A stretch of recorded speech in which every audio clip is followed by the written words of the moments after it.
ఒక విస్తృత ప్రజాస్వామిక ఉద్యమంగా ఈరోజు బీసీల 42% రిజర్వేషన్ ఉద్యమం మలచాల్సిన అవసరం ఉంది. బీసీ బిడ్డలుగానే కాదు, మేము సంకుచిత ధోరణితో ఆలోచించడం లేదు.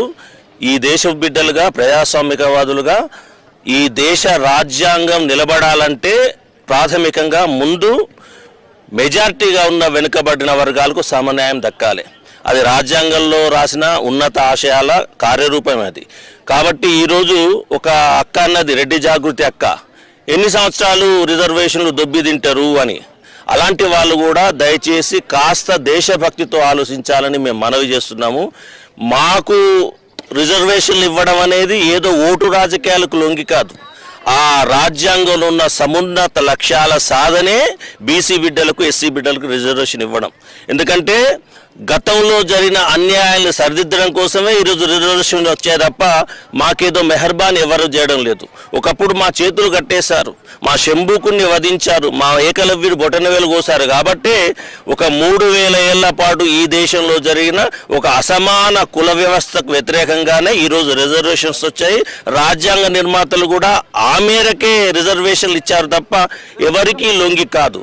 కాబట్టి రాజ్యాంగ లక్ష్యాలు నెరవేర్చే దిశలో బీసీల 42% రిజర్వేషను, అదేవిధంగా ఎవరి జనాభా ఎంతో వారి వాటా అంత అనే సూత్రం అమలు కావడం అనేది అది కొందరికి ఇస్తున్న తాయిలాలు కాదు, కొందరి పట్ల చేస్తున్న ఓటు రాజకీయం కాదు, కొందరి పట్ల చేస్తున్న అప్పీజ్మెంట్ అస్సలు కానే కాదు.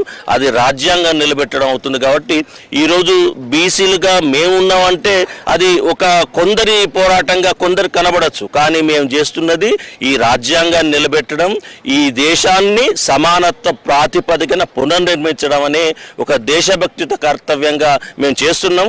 కాబట్టి ఇది కేవలం బీసీలకే పరిమితం కావద్దు. ప్రజాతంత్రంగా ఆలోచించే ప్రజాస్వామిక శక్తులందరూ కూడా ఈరోజు బీసీ బిడ్డల రిజర్వేషన్ కోసం ముందుకు రావాలి. అందుకే ఆ రోజు ఠాకూర్ కులంలో పుట్టిన అగ్రకులానికి చెందిన విపి సింగ్ గారు కూడా బీసీ బిడ్డలకు న్యాయం అందిద్దామని చెప్పేసి మండల్ కమిషన్ని అమలు చేశారు. ఆ రోజు ఆయన ఒక మంచి మాట చెప్పాడు. బీసీ రిజర్వేషన్లు అనేవి తల్లి గర్భం నుంచి బయటపడ్డ శిశువు లాంటిది. నువ్వు ఎంత ప్రయత్నించినా, ఎంత గొడవ చేసినా, ఎంత ఆందోళన చేసినా తల్లి గర్భం నుంచి బయటకు వచ్చిన శిశువుని మళ్ళీ తల్లి గర్భంలోకి నెట్టేయడం నీ వల్ల కాదు. అదే రీతిన ఈరోజు బీసీ రిజర్వేషన్లు ఎవరు అడ్డుకున్నా సరే బరాబర్ నిలబడుతుంది. కావాల్సిందల్లా ఒక దేశవ్యాప్త విస్తృత ప్రజాస్వామిక ఉద్యమం అని చెప్పేసి మేము కోరుతున్నాం.